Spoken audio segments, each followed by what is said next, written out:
नमस्कार दोस्तों, कैसे हैं आप सब। उम्मीद करती हूँ खुश होंगे, सुखी होंगे, संपन्न होंगे। दोस्तों, आज हम बात करने जा रहे हैं परम एकादशी को, जो है 13 अक्टूबर को।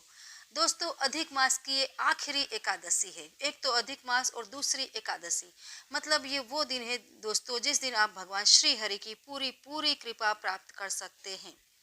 दोस्तों, परम एकादशी मास की आखिर एकादशी है। दरअसल पुरुषोत्तम मास कृष्ण भगवान की एकादशी तिथि को परम एकादशी के नाम से जाना जाता है। परम एकादशी व्रत 13 अक्टूबर को रखा जाएगा। धार्मिक मान्यता के अनुसार इस एकादशी व्रत को करने से भगवान विष्णु का आशीर्वाद प्राप्त होता है और इसके साथ ही दुर्लभ सिद्धियों की प्राप्ति भी होती है।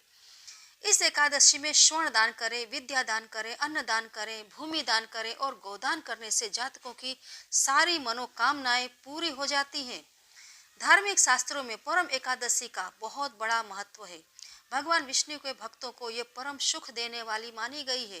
कहते हैं कि इस एकादशी का व्रत करने से भगवान विष्णु की पूर्ण कृपा आप पर बनी रहती है। अधिक मास के कृष्ण पक्ष में आने वाली परम एकादशी का व्रत करने वाले जातकों को वैकुंठ धाम की प्राप्ति होती है।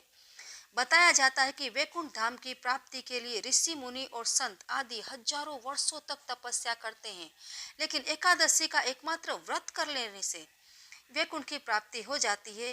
ये इतना प्रभावशाली व्रत है। दोस्तों, इस दिन जो भी यह कथा को सुनता है उसे वैकुंठ की प्राप्ति तो होती ही है, लेकिन जो भी इस कथा को सुनता है और सुनाता है उसे भी वैकुंठ की प्राप्ति होती है। यदि आप व्रत ना भी कर सके तो इस कथा को सुने अवश्य। सुबह उठ करके दोस्तों, आप सूर्य देव को इस दिन जल अर्पित करें। इसके बाद पितरों को भी जल अवश्य ही अर्पित करें। यदि शक्य हो तो शिवालय में एक मटकी जल अवश्य ही दान करें। और इस दिन दोस्तों, आपको भगवान श्री हरि की करनी है पूजा। पीले वस्त्र के ऊपर भगवान श्री हरि की प्रतिमा की आप स्थापना करें, उन्हें केले का फल चढ़ाएं, पीली मिठाई चढ़ाएं, गाय के घी का दिया लगाएं, अगरबत्ती लगाएं और 5 बाती लगा करके आप उनकी आरती उतारें। और आपको पीले ही वस्त्र भी पहनने हैं और भगवान श्री हरि की जो कथा मैं आपको सुनाने जा रही हूँ वो कथा का आपको श्रवण करना है। और दोस्तों, इस दिन पीपल की पूजा अवश्य ही करें। पीपल की पूजा करें और तुलसी की पूजा, दोनों ही पूजा दोस्तों अवश्य ही करें।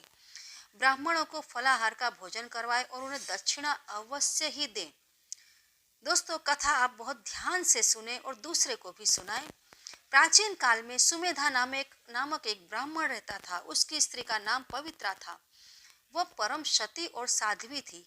वे दरिद्रता और निर्धनता में जीवन निर्वाह करते हुए भी परम धार्मिक थे और अतिथि सेवा में तत्पर रहते थे। एक दिन गरीबी से दुखी होकर ब्राह्मण ने स्वदेश छोड़ करके परदेश जाने का विचार किया, किंतु उसकी पत्नी ने कहा, स्वामी, धन और संतान ये तो पूर्व जन्म के दान से ही प्राप्त होते हैं, अतः आप चिंता ना करें, भगवान के भजन में ध्यान लगाएं। एक दिन महर्षि कौंडिल्य उनके घर पर आए। ब्राह्मण दंपति ने तन मन से उनकी सेवा की। महर्षि ने उनकी दशा देखकर उन्हें एक परमा एकादशी का व्रत करने को कहा। उन्होंने कहा, दरिद्रता को दूर करने का सुगम उपाय यही है कि तुम दोनों मिलकर अधिक मास में कृष्ण पक्ष की एकादशी का व्रत करो तथा रात्रि को जागरण करो। इस एकादशी के व्रत से यक्षराज कुबेर धनाधीश बना है और हरिश्चंद्र भी राजा हुआ है। ऐसा कहकर मुनि चले गए। सुमेधा ने पत्नी सहित ये व्रत किया और जिस दिन उन्होंने व्रत किया उसी दिन, उसी की दूसरी सुबह एक राजकुमार घोड़े पर चढ़कर आया और उन्होंने सुमेधा को सर्व साधन दिए, संपन्न कर दिया। सर्व सुख, समृद्धि और सुख से उनके जीवन को भर दिया और उनके सारे ही दुखों को दूर कर दिया।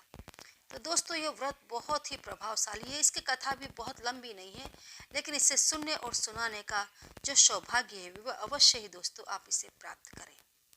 तो दोस्तों, परम एकादशी का जो शुभ मुहूर्त है, तो एकादशी प्रारंभ हो रही है 12 अक्टूबर, मतलब सोमवार दोपहर 4:38 से और एकादशी तिथि समाप्त हो रही है 13 अक्टूबर मंगलवार दोपहर 2:35।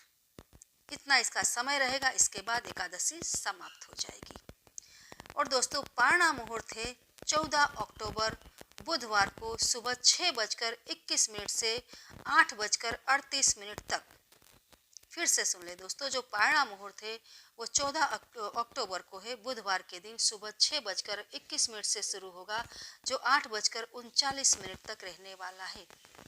तो ये था समय दोस्तों एकादशी के जो शुभ मुहूर्त है वो इसी में रह करके आपको कर लेना है वह एकादशी का व्रत, और पारणा करना है। पारणा के बाद आप यदि चाहें तो पानी का दान कर सकते हैं। शिवालय में 1 मटकी पानी का, जल का यदि आप दान करते हैं तो आपके पितृ शांत हो जाएंगे, आपके घर में जो भी पितृ दोष है वो भी चला जाएगा। ठीक है, करते रहें, खुश रहें। जय श्री कृष्ण।